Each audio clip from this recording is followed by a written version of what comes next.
Hey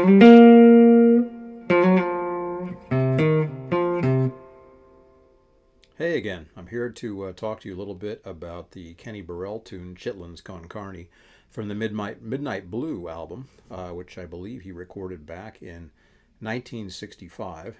It's a very cool intersection between jazz guitar playing and blues guitar playing. Not that many examples of that. It was an important tune to me when I discovered it because I could take the blues and rock stuff that I knew and kind of step over the jazz line, or at least, dip a toe in a little bit because of the way Kenny played this tune. So it's in the key of C, using the C blues scale, which of course is the minor pentatonic scale, with the blues passing tone in there between 4 and 5. Okay, so not really in the key of C minor because the first chord is a C7, which has the major third, and then the sharp 9 on top. That's where the minorness kind of comes from. It's that ambiguous major minor thing, which is so cool.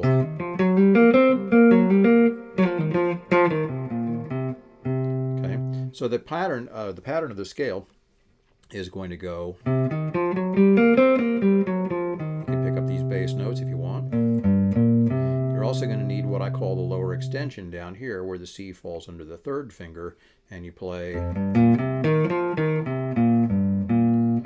Okay, now that's the pattern that he's using for the first time that he runs through the head, and he backs it up with these chord fingerings. First of all, the C7 sharp 9, which some of you will remember from Purple Haze, and then this F7, which looks like a bar chord maybe, but it's actually not. It's just 4 notes.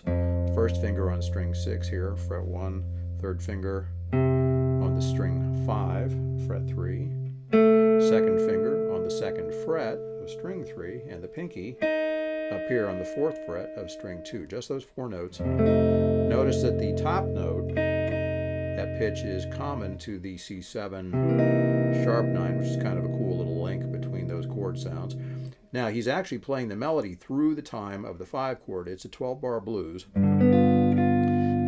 but it would be perfectly okay to use a G7 chord like this, the same fingering as the F7. Move it down and then back here when you're playing backup. So that's a good thing for just kind of playing along. Now the second time through the head, we can hear him move up with the chords that he's playing. So you get this version, a very cool one, of a C7 sharp 9. It's the same 4 notes that you heard down here, but it also has the G on top. So what you've got is the root of the chord, third of the chord, flat 7, sharp 9, and here's the 5.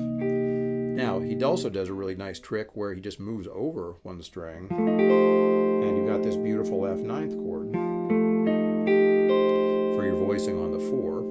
And then, again, he's playing the melody through the time of the 5 chord, but if I were playing backup, I think I would either back it up with a G7 sharp 9, the same fingering that I used down below for the C7, or maybe just a plain old G7 chord. In my opinion, I would stay away from the G9th there, just because that A sounds a little weird to me in this context, but hey, that's up to your taste. So when you play the melody up top, what you're going to hear is.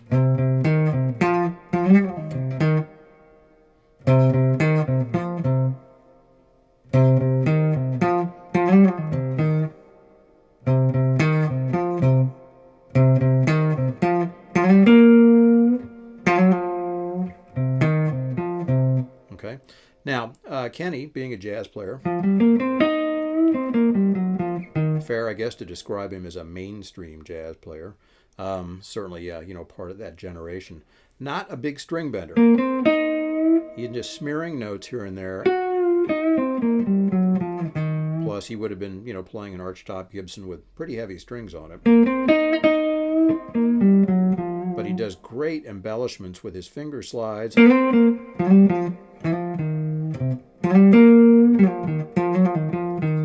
And some really cool hammer-on and pull-off stuff.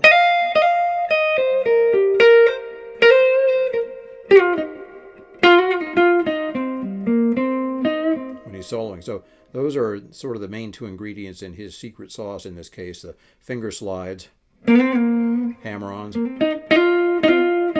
and pull-offs, and a little bit of smearing here and there.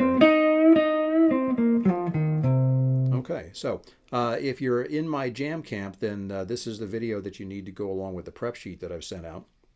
Hopefully, some of you who are not in the jam camp will also be able to watch this and get some useful information from it about the scales and the chords that we're using here. But what you need to know is to play the version of the melody down here with the tonic on string 5, C blues scale. Okay, then the tonic on 6, C blues scale. And the 3 sets of chords down here, 1, 4, and 5. And then up here, 1, 4, 5, and back to 1. Okay, those will give you the tools that you need to be able to play this. Enjoy it. It's a really cool and fun tune. And all of your old blues licks are going to sound brand new on this song. All right.